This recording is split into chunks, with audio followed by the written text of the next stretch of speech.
In this last decade, I have come to the conclusion that at the very least 90% of the explanation for why certain countries are rich and other countries are poor is explained by long-term trends of geography, history and biology that have nothing to do with inherent human differences. I believe there is enough explanatory power in geography and long history without needing to rely on any differences between races, tribes, climes, or whatever other term gives you fewest palpitations. But that does not prove that all people are equal.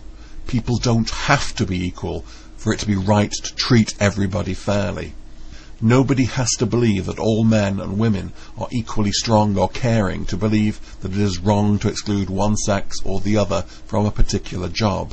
It is not necessary to believe that races have to be equal as an article of faith. Please, do all the research you want. You will not find any sound reasons to discriminate against people on the basis of race for one very simple reason. Equality of opportunity is an ethical stance, not a rational response to the latest data. There is no data that would frighten me, unlike those who maintain that races can't exist and everybody just has to be equal and only a racist would even want to check. They are the people who are afraid of research because of the possibility of truth not being quite as convenient as they would like. They can't handle the truth. I can, whatever it may be. For me, race is a non-issue. There is no good reason to discriminate on the basis of race. Genetic self-interest does not come into it. We can construct a genetic explanation for why a person should allow favoritism towards a brother or a cousin. But such selfish gene theories run into diminishing returns long before we get to second cousins once removed and the bloke who lives in the next village who may share 3 great-great-great-grandparents with us. People in our race are, genetically speaking, rivals, not allies. Fighting for your race makes no more sense than fighting for the interests of people with the same star sign or shoe size. However, there is a good reason to defend your culture, especially when that comes to defending the values that you share. We do now have something that we can call, for want of a more accurate term, Western society. The culture of Europe and North America, plus a few other countries such as Japan, Australia and Israel. It is not an entirely uniform culture, which is a good thing. It is good to have differences. But it does have some core values. We value freedom, both economic and social. We don't want to be told what to do and what to think all the time by anybody, whether that is the state, corporations, or the oppressive forces of society, convention and public opinion. We welcome pluralism. We like to be able to choose to listen to different voices. If somebody or everybody insists or expects that you behave a particular way, then you are not free. We are more civilized than the Muslims. There, I have said it, and I will make no apology for it. We are more civilized than those who follow the teachings of a 6th century warlord. It would be difficult to imagine how we could fail to be. We have more knowledge of the world to base our laws and customs on. To be fair, Islam in its day was quite civilized in many respects. The way that Muslims kill animals was quite good by the standards of the 6th century, using as sharp a knife as possible and cutting the throat in a single positive slash. It has much to recommend it. It is better than the practice of many third world meat markets today, but it does not compare well to the way we kill our animals in the West today. Our standards are better. We care more about the things which really matter, stunning for the animal to prevent suffering. And we don't bother with the nonsense of saying a prayer for the animal, as if that would lessen the animal's feeling of alarm, panic or outrage. We are more civilized in the way we treat women. It is entirely outrageous to expect women to cover themselves up entirely in shapeless clothes, and it is an insult to men to suggest that this is the only way to prevent rape.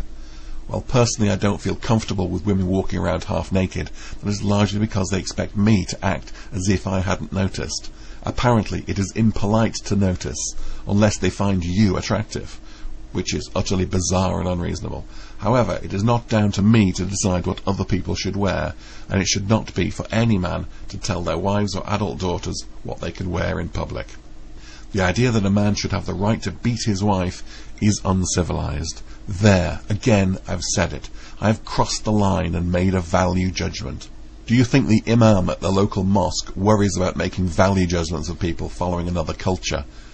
He's entitled to his opinion and to express it, and I'm entitled to mine, and I will express it.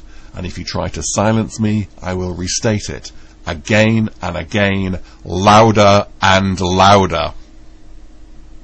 This is not hate speech or racism. I am not a racist. I have nothing against black or brown people, and I have no problem with them living in my country if they want to be part of my culture. I do have a problem with the primitive and uncivilized values of Islam being introduced into public life in my country. I also have a problem with these values being taught in schools using taxpayers' money, and I have a problem with the idea that to say I have a problem makes me a racist. Islam is not a race. Sharia law is not a matter of personal religious practice. It is an unwelcome interference in the running of a state. Opposing Islamization of the public sphere and the spread of Sharia law is an entirely legitimate political response to a political ideology. You can't hide your politics behind the shield which legitimately protects your private religious expression and use the bogus charge of racism against political differences. Islamophobia is not a meaningful charge. A phobia is an irrational fear. How can a person have an irrational fear about a belief system which, if enshrined into law, would see him reduced to the status of cattle? Would you call a Jew in 1930s Germany a Nazi-phobe? It's not paranoia when they really are out to get you. We knew what Hitler thought about the Jews and what he planned to do in Europe. He wrote about it in his book. Hitler wrote a book when he was in prison. Today there are thousands of Islamic radicals in prison planning what they will do when they take over my country, which is something they talk about quite openly. Do you know what the title of Hitler's book was? Mein Kampf, My Struggle. If you translate Kampf into Arabic, do you know what it comes out as? Yes, you're right. Jihad.